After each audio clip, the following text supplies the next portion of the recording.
Conta-se uma história no budismo tibetano que um grande mestre, ele tinha um discípulo que perturbava ele. Era o único que ainda tirava ele do sério. E aí, quando ele viajava, ele pagava esse discípulo para ir com ele. E aí as pessoas perguntavam, falavam, gente, mas por que você não descansa, né? Por que você... Aí ele fala, não, mas ele é o único que ainda consegue mostrar os pontos que eu tenho que melhorar. Então, eu preciso aproveitar a presença dele o mais rápido possível. E qual que é a boa notícia? Nós temos isso de graça. A gente não precisa nem ir atrás da pessoa, é só ficar sentado quietinho que elas chegam. Então, vejam a oportunidade. Então, tudo, gente, é questão de paradigma. Por isso, ao longo do tempo, eu mudei. Hoje, eu resumo o meu trabalho à mudança de paradigma. Nós temos que largar esse paradigma clássico cartesiano e chegar no paradigma quântico.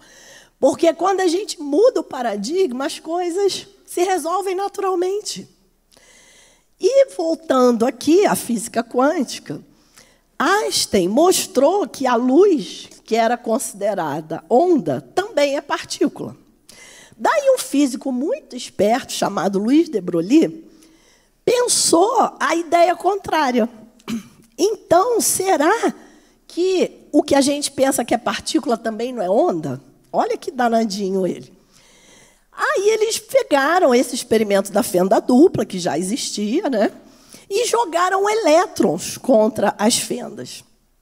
Se o elétron for partícula, ele vai se comportar lá como está a figura no lado esquerdo de vocês. Isso. Se for uma onda, ele vai se comportar desta forma, né? Aqui a gente tem interferência de ondas, lá nós temos as partículas. Para surpresa dos físicos, o resultado foi o do lado direito. Ondas. Meu Deus, o elétron é uma onda. Ninguém esperava por essa, né? Aí, foi isso ali que aconteceu. Ó. Partícula do lado de lá, onda do lado de cá. O elétron se comportou como onda. Daí, os físicos ficaram muito intrigados. Aí eles falaram, vamos colocar um detector na fenda para a gente ver direito o que está acontecendo, se o elétron é onda, se ele se divide, passa pelas duas fendas ao mesmo tempo, porque eles jogavam um elétron de cada vez. Então, se ele passava pelas duas fendas, era o próprio elétron, um elétron, ele se dividia e passava pelas duas fendas. Colocaram o detector, está vendo ali no cantinho da fenda? Quando o detector estava ligado, o elétron voltava a se comportar como uma partícula. O elétron sabia que estava sendo observado.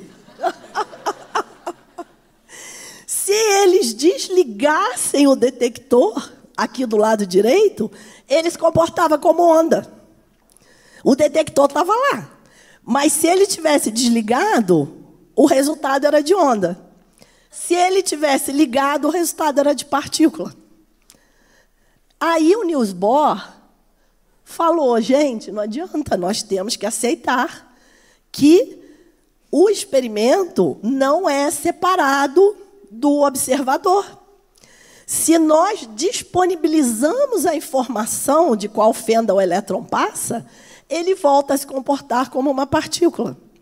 Se nós não disponibilizamos essa informação, ele se espalha como uma onda.